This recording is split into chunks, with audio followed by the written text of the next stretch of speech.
Good morning, guys. This is Scott, Vegas Horse Pools. I'm here with my buddy Gary. What a turkey weekend, huh, Gary? Oh yeah. This was a lot of fun, except we did have one score that ended up a little bit different than I would have liked. Nebraska played their hearts out, except for two plays. Two plays cost them the entire game, I believe. Gary, how did you see that game as a not So biased person? I had it on along with Georgia and Georgia Tech, right? And I had Georgia Tech plus 20 and a half points. So I was more keened in on that one. But you and I talked about how, yeah, even though the numbers say to take Iowa here, we would both lean Nebraska in a game like that. It has got, I mean, as a Nebraska fan, it has got to be so frustrating the way that you lose certain games, right? Like you have the ball, you have a chance to get down the field and at least get into field goal range. And to take a sack and a fumble and already be in field goal range for them, I mean, that is the biggest flip on a game to lose it that way. But my God, it seems like it's been going on down there for 9 years, losing games like that. It's ever Yeah, since Mike Riley was the coach. It's yeah, just it's been 7 years. It's been 7 long years. yes. I mean, just forever. And yeah, as an unbiased observer, incredibly frustrating because you want good things for Nebraska. I don't think anybody hates Nebraska at this point. I mean, there's other programs. Obviously, people hate Ohio State. They hate Alabama. They hate Notre Dame. I don't think they hate Nebraska now because it's been so long. It's been too long. Yeah, Like, oh, losing. It's just kind of the same thing with Tennessee. A lot of people used to hate Tennessee. They don't hate Tennessee anymore. right. Like now it's kind of like, I hope for good things for them because we like for those fan bases to be engaged. And when you just get your soul crushed like that over and over and over again, it's incredibly frustrating. So yeah, Yeah, I could not believe that was the way that game ended. yeah. I could have watched that game a million times. I couldn't have done that ending. Oh, Let's talk about a very similar story. Ohio State taking on Michigan. Ohio State's loaded to the gills. Michigan's got nothing in the cupboards, but Michigan wins again. we kind of brought this up last week, right? We talked about this where okay, if Ohio State decides to lean on the run, that Mm-hmm. is that's where Michigan can excel because they can match up there. Mm-hmm. Watching that, and I understand that Will Howard did not exactly play the best game, and there was a point where he got hit and he didn't look the same afterwards. But to continue to run the ball the way that they did, and I think that Bud Elliott pointed this out on his show on Saturday night, a 15% success rate when they ran the ball for Ohio State. Why would you continue to do that? Yeah. It just seems like there was a certain way that team wanted to win the game, and they didn't do what was in the best interest of the team to actually get the win. They wanted to win a certain way, and in that, I mean, you played right into Michigan's hands. Yeah. Like Michigan only needed 13 points to win that game. That is absurd. Like, Yes. what are we talking about? So yeah, I think I read that it was the least amount of points by an Ohio State team since 2011. Yeah. It That's was nuts. it was crazy. It was a crazy game. Ugh. Well, now let's talk about a team that I really, really like. At least I thought I did. In Georgia. Georgia decided to play all night, going 8 overtimes. This is some crazy stuff too. Imagine the playoff picture this morning if Georgia actually gets beat. Oh, I I, can't I don't I I don't can't know even what imagine. happens. Yeah, I can't imagine. I think they would be playing for their playoff lives this weekend because they would still have been in the SEC championship game. It's just you no, under typical circumstances, the you're not going to let a team that's in the SEC championship get knocked out of the playoff because they had to play in the SEC championship game. Right. But if they weren't going to make the playoff anyway, or if they were on the bubble anyway, you certainly couldn't let them in with 4 losses. Right. So, yeah, I mean, it definitely would have been weird, but that was a wild game. A lot Definitely. of people seem to be out on the idea of this new 2-point conversion overtime thing. I'm kind of for it. I kind of like the idea of once you get to a certain point, it's you line it up from the 3, and we'll line it up from the 3, and we're going to see who the best team is. And you just do it over and over and over again until somebody doesn't score and the other one does. And I think it's perfectly fine. Like it's not football, but I mean, let me take that back. It is football in the purest sense. It's not relying on a kicker. It's relying on everybody's beat at that point. Everybody is tired, and you're just lining up and seeing who can get 3 yards. I think that that's good. But there's no chance for momentum. There's no chance for anything like that. It's just line up, line up, line up. How Georgia Tech lost that game felt very Nebraska-ish, if you'll excuse the pun. Because that 27-13 with 5 minutes left in the ball game, all you got to do is hold on to the football. Yeah. I mean, you've already put up 500 yards on these guys. Just keep doing what you're doing. Yeah. But, there's a reason why Georgia continues to win games. There's a reason why Georgia Tech loses games like that. Did you see Brent Key? Like, was he crying at the end of that game? I did not see that part. I thought that was interesting. He and Kirby hugged for a while, and it looked like he just kind of broke down when he was hugging Kirby Smart. That was a rough game. 8 overtimes. I mean, that's long ball game. Long ball game. I don't know if I could have seen him crying because I think I still was. So I'm not entirely sure I was a good judge of what he was doing. But let's see. I can understand it. Let's see what the games we got coming up look like. Got spank odds up here, and these looks like some pretty good championship games. Oh, yeah. All of the lines are between 2 and 3.5. Let's start at the very top here. Let's take a look at this Iowa State, Arizona State. There for a while, I thought we were going to get to see Colorado. How do you? What do your numbers look like on this game? So on this one's very interesting for me. I've got Arizona State favored by like a point. It's 0.78 points, but I've got them by 1 point. And obviously, all home field is taken out for these 4 games that we're talking about. My spread based on the last 4 weeks has Iowa State favored by 10. I don't fully get that. I've got to go back and double check a few things because that just doesn't seem correct. You start looking at, I mean, I've got Arizona State power rated. Let's see, like a half point better. Like, I mean, that's all. I've got Arizona State number 30 in 247 team talent composite. I've got Iowa State number 68. So there's a pretty sizable gap as far as overall talent. But you start diving into some of the other numbers, the advanced metrics are all over Arizona State.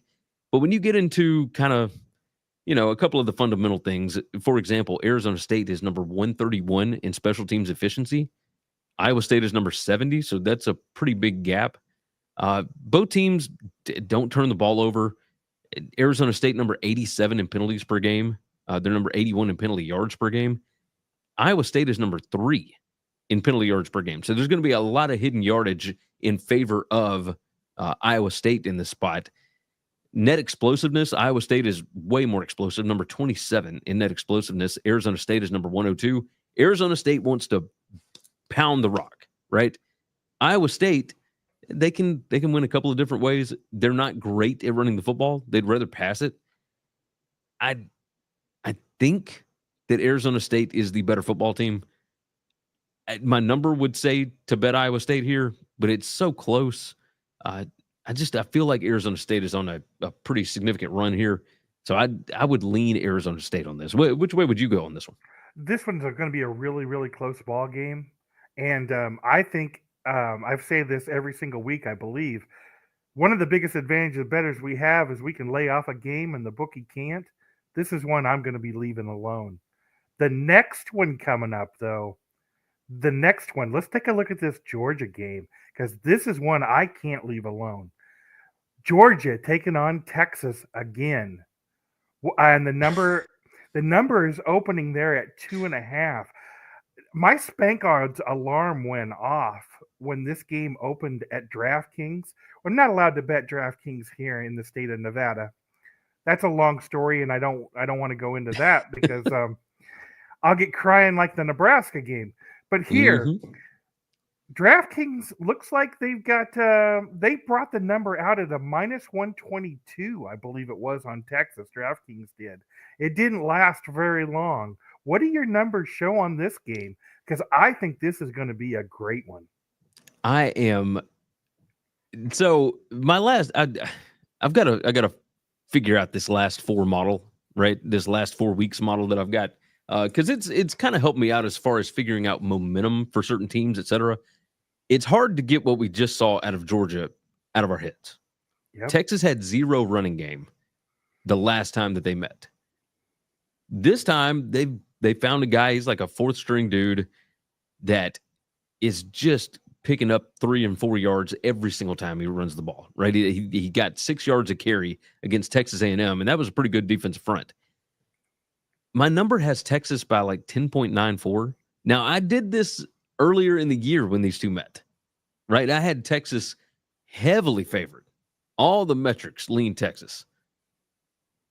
Now I've got them favored by 10.94. I've got them favored by almost 11 points on a neutral.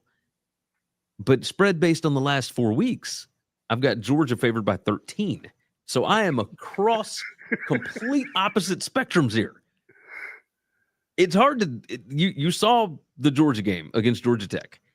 However, you also saw Georgia kind of beat up on Tennessee. Now, that was in Athens. Texas only put up 20 points on Arkansas, only put up 17 on Texas A&M. Granted, both of those were on the road. This one, I mean, you'd almost have to lean Georgia, right? I mean, this thing's in Atlanta. There's going to be plenty of Texas fans. But does the Alabama beating Georgia in Atlanta thing continue on here? Because Georgia, under Kirby Smart, has not beaten Alabama in Atlanta, but they've beaten everybody else in Atlanta. So is Steve Sarkisian the new Saban? Is that, what? This, I'll probably stay away from this one, but I would have to lean Georgia as long as they're a dog. I'm all over Georgia in this one. Yeah. I don't like the fact that they're going to have to beat them twice, but there's a chance they might have to beat them 3 times. You don't know. Yeah. Yeah, So, you never know. I love Georgia. I respect Texas. I like Texas a lot, but yeah, I'm all over Georgia in this football game. I think they're going to win this one. I think they're going to win it bigger than they did last time. I expect a bigger win. I do think that there's something to the idea that the Georgia Tech game did not mean as much to these Georgia players. Yeah. I think when they're put in a position like this where it's a big game and they know it's a big game, I kind of feel like, that's one where they could certainly show up big. And here's a real spot for top-down bettors. I'm pretty confident that the number was -122. Spank Odds was alerting me when DraftKings opened their numbers. And look at that. We're talking 140s, 130s here. The money is flowing on the Texas side, but I don't know. I really don't know. I don't trust it. I don't Yeah. trust it. Texas don't special trust it teams, by either. the way, is number 117. Georgia special teams is number 6. Yeah. Something to pay attention to. Yeah, it's definitely something to pay attention to. But this is a case where I'm going against where the money's going. I guess I'm just too big in the Georgia camp here. Let's talk about a scheduling snafu next. Let's talk about Clemson taking on SMU. Oh, and let's play that game against Penn State, Oregon at the same time. So what do you think about Clemson in this spot? So my numbers love SMU here. I've got SMU favored by like a touchdown. Based on the last 4 weeks, it's got Clemson by almost 2 points. And it's another one of those where you got to look at the strength of schedule, which SMU is number 75. Clemson is number 52. But Clemson, I mean, they played Georgia and South Carolina in their non-conference. They got beat by both. Georgia was certainly a ridiculous spot in that first game of the year. They got destroyed in that spot. South Carolina, I mean, that game could have ended any number of ways. I think I'm going to go SMU here. I'm going to lean them because they've been really good at generating sacks and all that. They make other opposing offenses uncomfortable. Clemson has the talent advantage, but it's not as sizable as you would think. Clemson is number 5 in overall talent composite at 247. SMU is number 25. which is part of the reason why they've gotten to this point. But when you start diving through and looking at who SMU has played, the best team on their schedule that they have played is BYU. And they lost that game at home when both teams were still kind of trying to figure out exactly what they were, et cetera, right? I've got let me just read this off to you. This is it. So the ACC is the fourth toughest league in the country, at least according to Sagarin, right? And there's a bunch of other metrics that would say the exact same thing. The Big 12 and the Big 10 and the SEC are all tougher conferences than the ACC.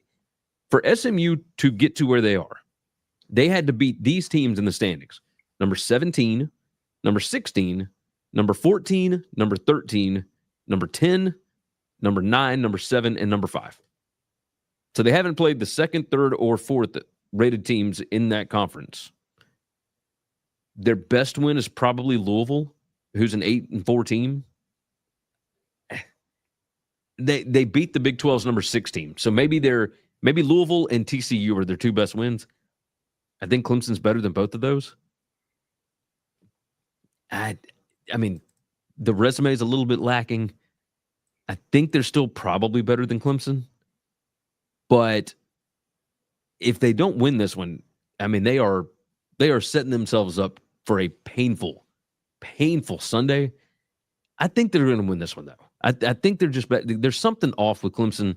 And I mean, I've got SMU power rated higher here, so I'm going to go SMU. But I'm curious your thoughts, because there's something weird about Clemson when they get into tight ball games like this.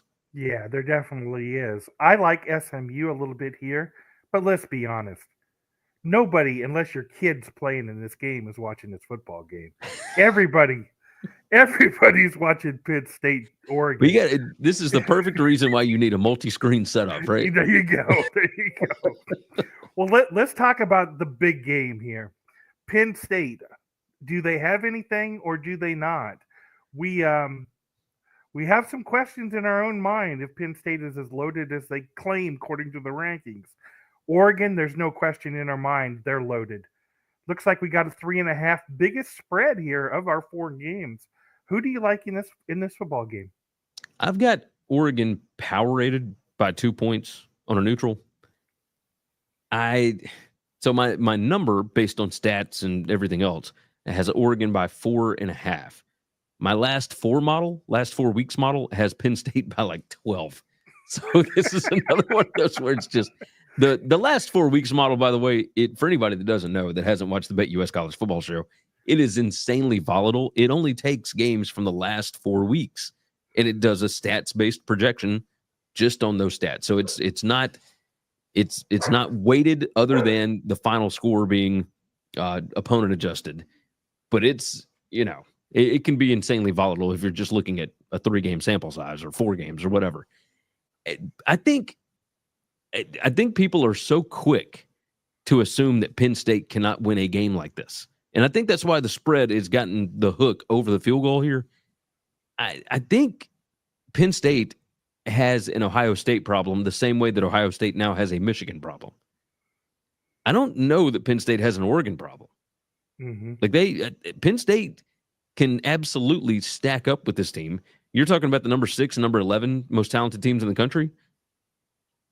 I kind of lean Penn State here, especially with that hook. My number says Oregon by 4.5. But man, I've seen Dan Lanning in tight ball games. Yeah, he got the win over Ohio State. That one was at home though. Something smells interesting here. So I could see absolutely Penn State winning this game and James Franklin just riding this thing. Even if they don't win the national title, I could see them absolutely, banking on this thing, him getting another contract extension, all that kind of stuff. I think I lean Penn State here. Which way are you going on it? Well, the dogs are barking here in my house, but I'm not barking with them. I like Oregon in this spot a lot. I'm not entirely sure what Penn State has. And think about the chaos it's going to cause if Oregon blows them out. More chaos and more chances for not only for Alabama to sneak into the playoffs. So I'm a big fan of Oregon in this spot. But if you could get me one thing for Christmas, here's what I'd like you to get me. I'd like you to open 2 books. I'd like you to open one on your last 4 model and then on your current model, because there's some huge middles that you could be playing there. I Oh, mean, you're yeah. talking 20+ point middles. So yeah, I'm an Just Oregon insane. fan. I'm an Oregon fan in this spot. I think Penn State probably is not going to do as well as we expected. I expect Oregon rather to cover the number fairly easily here. So should be And there's a lot of people that side with you on this. Something feels interesting with this game. I think Penn State can match up here.